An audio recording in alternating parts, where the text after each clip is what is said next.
Sakamoto Days é um mangá sobre um dono de loja que também é um ex-assassino profissional, que largou tudo pra ter uma família e uma vida normal. Esse mangá ficou bem famoso recentemente e eu resolvi ler porque ele não é um desses mangás shonen que são um novo sei lá o que. Eu tenho uma coisa que eu geralmente comparo tudo que eu consumo a outra coisa no mesmo segmento, mas eu honestamente só consegui comparar esse mangá com um filme de ação de Hollywood. Então nesse vídeo eu resolvi falar um pouco desse mangá sensacional que é Sakamoto Days. Então antes da gente começar, já deixa seu like e se inscreve no canal para fazer parte do nosso dojo clandestino. E eu também queria avisar que agora a gente tem um Discord, então no primeiro comentário fixado eu vou deixar o link do Discord do dojo. Vamos lá, uma das razões pelas quais o mangá ficou tão popular é por causa das lutas dele. Eu não acho absurdo dizer que Sakamoto Days tem uma das melhores, se não a melhor, coreografia de luta de algum mangá da atualidade. Mas o que mais me pega nessa história não é a ação, é a singularidade da dupla Sakamoto e Shin, e a construção dos dois personagens. Então vamos por partes. Especificamente, Sakamoto é um protagonista muito bom, mas de uma forma um pouco diferente que se espera de um protagonista de shonen ou até mesmo de seinen. E eu tô achando maneiro demais essa nova leva de protagonistas velhos que a gente tem tido. Tanto o Sakamoto quanto o Kafka mostram que velhos também podem ser heróis de shonen. Se o Kafka quiser, ele pode sim se tornar o rei dos kaijus. A mesma coisa pro Sakamoto, que pode se tornar o Hokage dos assassinos. Enfim, eu não diria que ele é um personagem super complexo, ou cheio de nuances, tipo o Thorfinn, o Guts ou o Musashi. Mas eu diria que ele é muito mais carismático que eles. Dizer que ele não é bem escrito é maluquice, porque esse personagem, por mais que seja simples, ele tem uma construção muito boa na dualidade. Essa dualidade que agora ele é um pai de família, mas ele tem esse passado de ser o Pedrinho Matador. Ao mesmo tempo que você tem dois personagens completamente diferentes, que são o Sakamoto magro do passado e o Sakamoto gordo, você consegue perceber que são o mesmo cara. Muito por conta do Shin, que tem esse poder de ler pensamentos, e com isso a gente consegue dar uma espiada direto nos pensamentos do Sakamoto,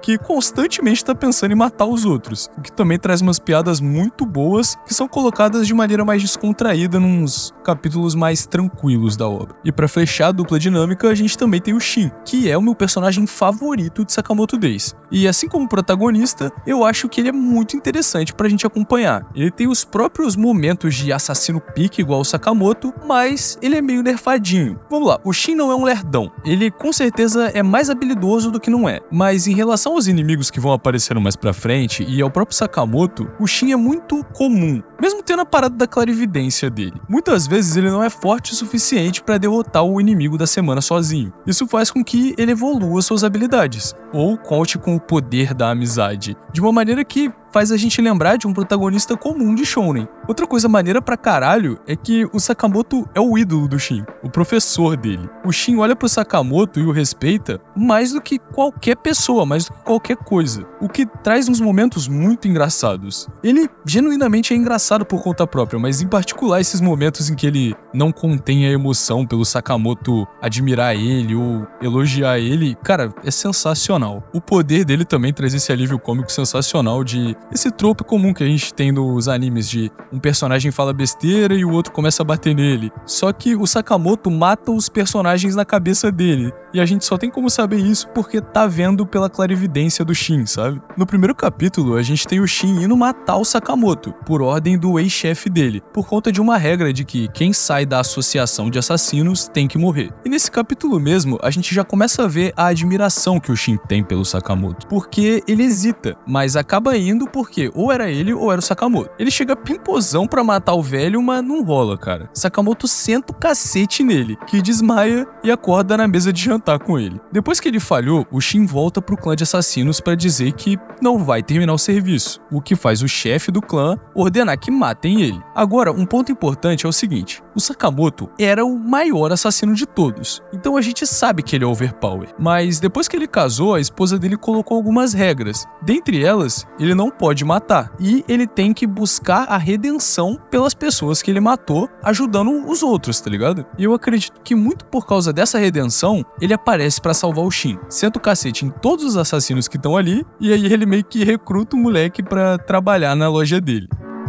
No mangá serializado, a gente consegue sentir legal a dinâmica da dupla, desde o momento que eles vão impedir um sequestro de um ônibus lá que a esposa do Sakamoto tava. Mas eu honestamente gostei muito mais de como a dinâmica deles foi explorada no one shot que saiu antes do mangá, onde ao invés do Sakamoto ser dono de uma conveniência, ele trabalha em uma loja de materiais de construção e chama o Shin pra trabalhar com ele. No one shot, eles não tinham que se preocupar de ter uma história maior, então foi uma parada mais sucinta e mais bobinha. Um grupo de assaltantes invade a loja que eles estão trabalhando e faz os clientes e os outros funcionários de reféns, enquanto o Sakamoto e o Shin estão no banheiro dando um mijão e tendo um diálogo que lembra muito os filmes do Tarantino. Quando eles percebem o que tá rolando, eles começam a dar cabo nos bandidos com, cara, uma cena de ação maravilhosa, porque realmente o autor faz muito bem essas cenas de ação. E como o one shot não tinha que ter essa preocupação de ter uma história maior por trás, a gente tem essa situação meio cotidiana, sabe? Nós somos dois assassinos trabalhando aqui na loja, estamos tendo um diálogo normal, e aí no nosso cotidiano, de repente, aconteceu essa situação extremamente violenta, que é uma coisa muito comum nos filmes do Tarantino. Outra coisa muito comum nos filmes do Tarantino, mas também em outros filmes de ação hollywoodianos, é essa dinâmica de dupla, em que tem um personagem fodão e mais tranquilo, e o outro é mais metido a fodão, mas que acaba sendo levado nas costas, sabe? Era Uma Vez em Hollywood faz isso de forma primorosa, mas pra ser mais justo com o Shin, eu acho que eles estão mais pra dois caras legais, que tem um velho muito B10 que é habilidoso pra cacete, e um cara mais jovem que é menos habilidoso e serve como alívio cômico, mas que também entrega ação quando ele precisa entregar. Pra ser muito sincero, eu acho que o mangá serializado perde um pouco da magia do one shot, sabe? O descompromisso do one shot, até por ser uma obra tanto de ação quanto de comédia, funciona muito legal pra mim, sabe? Eu ainda tô bem no começo do mangá, mas conforme vão aparecendo outros personagens e aí tira um pouco da dinâmica de ser a dupla Sakamoto e Shin, eu já começo a achar o mangá menos legal, não vou mentir. Eu não tô dizendo que ele fica ruim, eu tô dizendo que eu acho menos legal, porque pra mim perde essa parada mais tarantinesca e bobona que o mangá tinha no começo. Sakamoto Days é definitivamente um mangá muito diferente de todos os mangás que a gente tem, sabe? E ele só é muito parecido com um filme de ação hollywoodiano, com esse assassino pica que pode ser o John Wick, pode ser algum personagem do Russell Crowe, sabe? Pô, cara, de verdade, se fosse pra fazer um filme de Sakamoto Days, independente se o elenco inteiro fosse japonês, eu ia querer o Russell Crowe como o Sakamoto. Vocês precisam assistir Dois Caras Legais pra entender do que eu tô falando, mano. Esse velho é muito pica. Mas mesmo com semelhanças com obras ocidentais, Sakamoto ainda mantém sua personalidade, tendo essa diferenciação pela relação do Shin e do Sakamoto de ser meio mestre e aprendiz, sabe? O Shin com esse ímpeto de protagonista que tá sempre evoluindo e se inspirando e ficando mais forte. E o Sakamoto, esse personagem mais quieto que tá atrás dessa redenção por ter causado muitas mortes no passado e a esposa dele fez ele perceber que ele se preocupava e amava alguém e as pessoas que ele matou também provavelmente tinham alguém que amava elas. Cara, sério, quando eu fui fazer comparações do personagem do Sakamoto, eu acabei comparando ele só com protagonistas de seinen. E eu sinto que o Sakamoto é um pouco isso, sabe? Ele é um protagonista de seinen perdido dentro de um shounen. E aí a gente tem o Shin puxando ele pra essa parada mais shounen, mas...